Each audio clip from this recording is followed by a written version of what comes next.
Hi, chess fans. This is a ending we're going to look at from the Newfoundland and Labrador Open in 2002.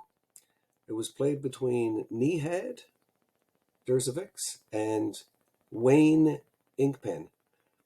Nihad had the white pieces. Wane had the black pieces, and I'm bringing you to this position. And this is two bishops against two bishops and lots of pawns. So this is a fairly could be a fairly complicated ending.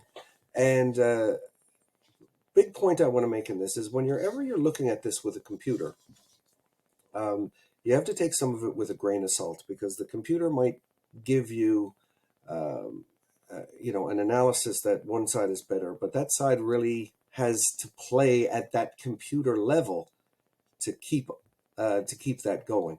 So you can't always go by what the computer says. You have to use your logic as well.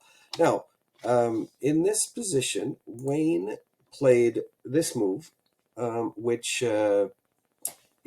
offering the trade of bishops. Now, if you look carefully, that is Wane's dark squared bishop, and most of Wane's pawns are on the light squares.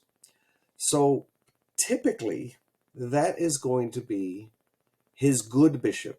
Your good bishop is going to be the bishop that's on the square that most of your pawns are not. Okay, so here's what I've sort of pinned down to the first mistake here that Wane made, and that was trading that bishop. And of course, Nihad trades right away. But the computer is saying that it is still, fairly equal. However, without the good bishop, I'm thinking already. I see what's happening. Nihad has a stronger position with more pressure. Could a computer draw this against Magnus Carlsen? Yes, of course. But these are human beings, and the good bishop versus bad bishop is something that you have to be aware of. Of course, it's not every single time. There are exceptions, just like any of the principles of chess. All right, so game continues, and if you'll notice, one thing that I noticed about Nihad in this game is the way he maneuvers his king. He really, it's sort of a back and forth. Like, I'm going over here, now you need to come over here. And he is finally able to invade. Now, the computer says that this is the second, I guess, the next mistake that Wane made. The next big one is going king d6, allowing Nihad's king to get in behind. Okay, so what should he have played? King b7. So if he played king b7, it's not allowing Nihad's king to go to the b6 square, which is what he wants to do.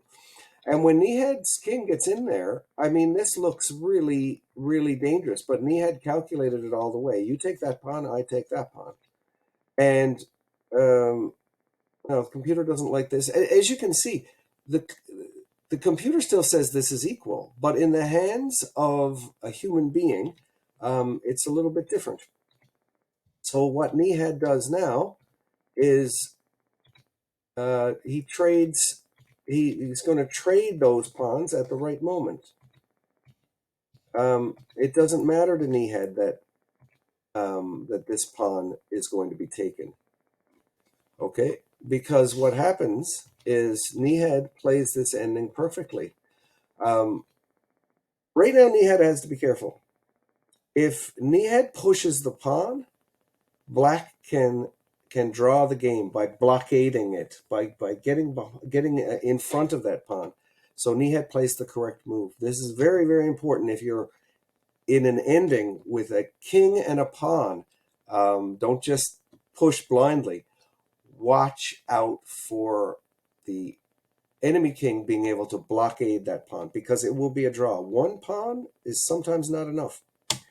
Next move, again, is trying to get in behind, and Nihad plays the right move. And now it's over. I mean, all Nihad has to do now is get that pawn across and then checkmate him with the queen and king, which I'm going to do a video on shortly. The best way uh, to do that. But and then this is, of course, where Wane resigned. But as you can see, there's nothing left for Wane to do.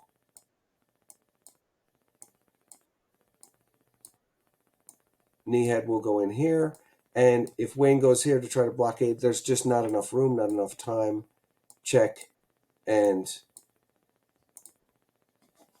the queen is across, and there will be a checkmate.